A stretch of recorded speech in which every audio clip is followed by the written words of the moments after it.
Local breaking news. This is WYFF News 4 at 6 in high definition. And right now on News 4 at 6, his gambling ring led to the firing of 2 Greenville County deputies, and today he had a chance to walk out of jail. The alleged mastermind was back in court for the possibility of bond.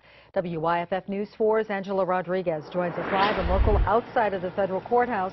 Angela, what's the latest? Isaac Khalil had a chance to spend up to 2 months at home with his family before serving out his 1-year sentence, but the judge did not reinstate his bond, so he is still in jail. Khalil was most recently arrested back in November for running an illegal gambling enterprise. Greenville County deputies say he's been arrested 26 times for this sort of thing.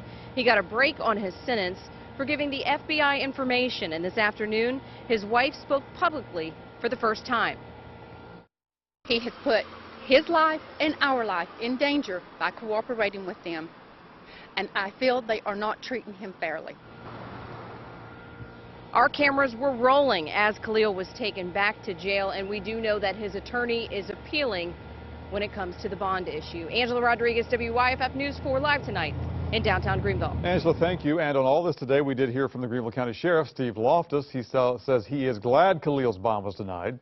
The sheriff sat down with WYFF News 4's Tim Waller to talk about the case that led to the firing of those 2 deputies. Tim? Well, Michael, Sheriff Loftus told me the corruption case that led to the firings of Major Shay Smith and Sergeant David Hayes came as a huge shock, as you might imagine, especially since Smith was also a longtime friend. The sheriff told me in a one-on-one interview it is the first time in his 12.5 years as the sheriff and 40 years in law enforcement he's encountered corruption from within. As we've reported, both Smith and Hayes were fired and are both being investigated for allegedly accepting cash from Izat Khalil in exchange for information about upcoming gambling raids. Sheriff said there were accusations that someone in his office was on the take, but no names were ever mentioned, which is why he contacted the FBI, hoping they could find out. And when they did, he said, it was difficult to hear. Shock, initially.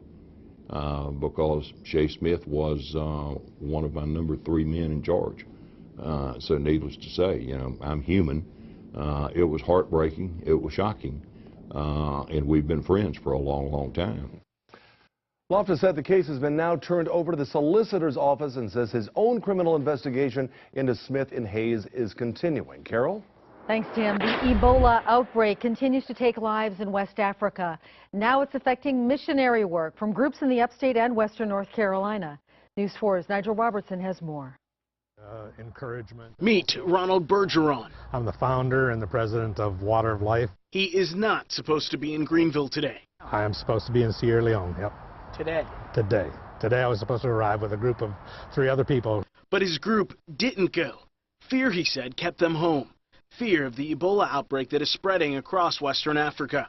Ebola is not easy to catch. You'd have to exchange body fluids. But it's what it does that has people so scared. It starts breaking down the tissue in your blood vessels, so you start bleeding from your nose and your eyes and your mouth, and you get blisters all over you, so it starts really degrading the body very quickly. One of Bergeron's teammates, David Crockett, who is also from the upstate, is over in Western Africa now.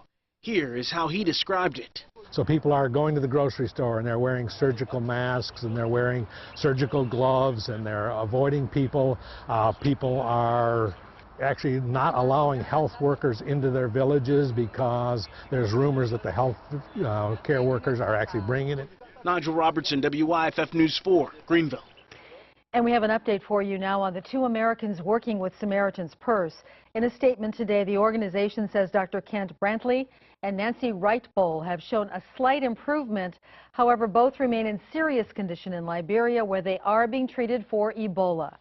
Samaritan's Purse says it is making arrangements for non-essential personnel to leave that country. Same-sex couples and their supporters sang today as couples applied for marriage licenses in Greenville. WYFF News 4's Allie Miles was in County Square as each couple was told no. It started with a silent walk and a prayer. We gather today to celebrate love. All 5 same-sex couples were denied a marriage license. Despite this being the 3rd time for many of these couples, they say they're not giving up hope. We're really hopeful that the next time we come in here, you'll be able to say yes. these laws that label us as second-class citizens are founded in a belief that we are somehow less than human.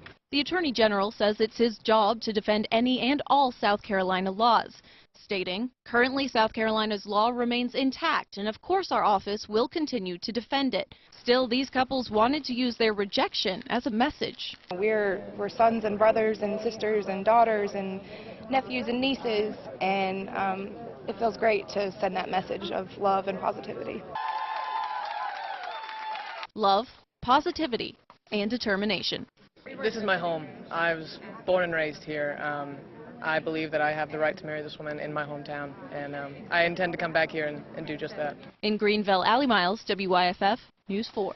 Now, if you would like to express your opinion on South Carolina's same-sex marriage ban, go to WYFF4.com. You can vote in a survey we're running there. And right now, it seems the majority of voters so far want to keep the ban in place. A husband and wife are charged with killing her father. Oconee County deputies say John Black Jr. and Christine Black stabbed Donald Davis to death. Investigators say all three lived together. The stabbing happened after an argument on Jefferson Drive earlier this week. John and Christine Black were arrested this morning in Hart County, Georgia. The two are charged with murder. In Spartanburg County tonight, a man stands accused of attacking the 15-year-old mother of his child, 17-year-old Eric Quevedo. He's charged with aggravated criminal domestic violence and kidnapping. The incident report tells us it all started with an argument over the woman's cell phone. Deputies say she told him that Quevedo punched her, slammed her head onto a bathtub, and threatened to break her neck. Deputies say she tried to get away, but Quevedo and his brother pulled her back into the home. The 15-year-old says she got help from a neighbor when Quevedo went to work. She had a cut on the side of her head. She had some kind of bruise on top of it. And she was crying, and she said she needed to go out to the hospital. Who is a juvenile, is also charged with kidnapping in this case. Two escaped inmates in western North Carolina are back in custody tonight. Calvin and Philip Metcalf were found in Georgia. Calvin is 20, Philip is 25. They're cousins. The two were in jail on breaking and entering charges out of Mitchell County. They were on their way to identify stolen property in Avery County when they got away from an officer. Investigators say the men managed to overpower the detective and steal his gun.